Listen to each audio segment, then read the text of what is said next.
Beliau itu pernah ditanya di majalahnya Dzakhirah tentang Wahabiyah.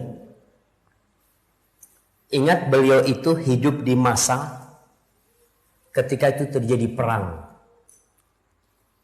antara Al Saud dengan pemerintahan Alawiyin, Ashraf yang ketika itu menguasai Mekah dan Madinah. Guru-guru Syekh Ahmad Surkati kebanyakan dari orang-orang Mekah yang mereka mendapatkan informasi yang salah tentang dakwah Syekh Muhammad bin Abdul Wahab. Yang dikatakan Syekh Muhammad bin Abdul Wahab ini mengaku nabi. Yang dikatakan Syekh Muhammad bin Abdul Wahab ini mengajak kepada madhab baru. Yang dikatakan Syekh Muhammad bin Abdul Wahab ini kalau ada orang selawat itu dipukul. Dikatakan mereka tidak percaya dengan karomahnya para wali. Mereka tidak menghormati para nabi. Banyak tuduhan-tuduhan itu yang itu ditulis oleh ulama Mekah. Syekh Ahmad Surkati, beliau membaca insya Allah beberapa tulisan Syekh Muhammad bin Abdul Wahab. Makanya di kitab Az-Zakhirah beliau itu menjelaskan ketika ditanya tentang Wahabiyah, beliau itu sampai gemeter nulis. Karena apa? Karena buruknya tuduhan orang kepada Wahabiyah. Karena dulu aliran Wahabiyah itu adalah aliran Wahabiyah yang ada di Afrika sana, yang mereka adalah kelompok Khawarij, yang mereka membunuh orang-orang yang tidak bergabung dengan mereka. Itu yang dituduhkan kepada Syekh Muhammad bin Abdul Wahab. Tapi Syekh Ahmad Surkati mengatakan tidak ada yang menghubung aku dengan mereka kecuali yang menghubungkan antara aku dengan orang-orang Islam lainnya, itu Alkitab wa Sunnah. Itu ucapan Syekh Ahmad Surkati.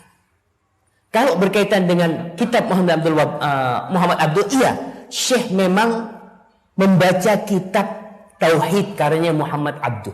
Dan itu yang sampai kepada beliau. Jadi kalau kita lihat, ya pada masa itu ingat jamaah, kita harus memposisikan diri kita ketika melihat Syekh Ahmad Surkati di masa peperangan Belanda. Belum merdeka Indonesia.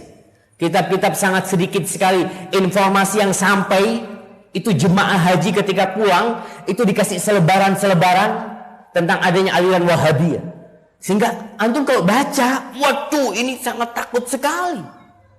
Makanya ada seorang yang kerjanya melaknat Syekh Muhammad bin Abdul Wahab. Kerjanya melaknat Syekh Muhammad bin Abdul Wahab. Jadi habis pengajian di India nih, dia mengatakan muridnya laknatullah ala Muhammad bin Abdul Wahab. Seperti itu setiap kajian. Ada datang orang dari Arab Saudi. Dia ngelihat nih Syekh, kenapa dia mencela Muhammad bin Abdul Wahab? Akhirnya tuh orang bawa kitab Tauhid karya Syekh Muhammad bin Abdul Wahab. Dirobek sampulnya. Dia datang ke rumahnya, Ustaz, ana dapat kitab Ustaz. Atau kitab ini bagus apa enggak? Mungkin Ustaz koreksi. Oh iya, sini Ustaz. Dibaca saja. Selesai tanya, kitabnya siapa ini bagus banget? Ustaz mau coba yang ada sampulnya.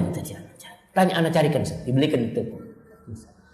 Kata Ustaz, ini Muhammad bin Abdul Wahab yang kita celah setiap kajian. Iya Ustaz. Laqad zalamna ar-rajul. Kita telah mendolimi orang ini. Maka setiap selesai pengajian, tuh yang tadinya melaknat Syekh Muhammad bin Abdul Wahab dirubah mendoakan Syekh Muhammad bin Abdul Wahab. Makanya kenapa kitab Tauhid karya Syekh Muhammad bin Abdul Wahab itu banyak dicetak di Indonesia, tidak ditulis Muhammad bin Abdul Wahab. Ditulis Muhammad bin Sulaiman At-Tamimi. At-Tamimi ditulis. Kenapa? Karena orang kalau Wahab, aduh Wahabiyah, enggak, sudah enggak mau baca, sudah takut.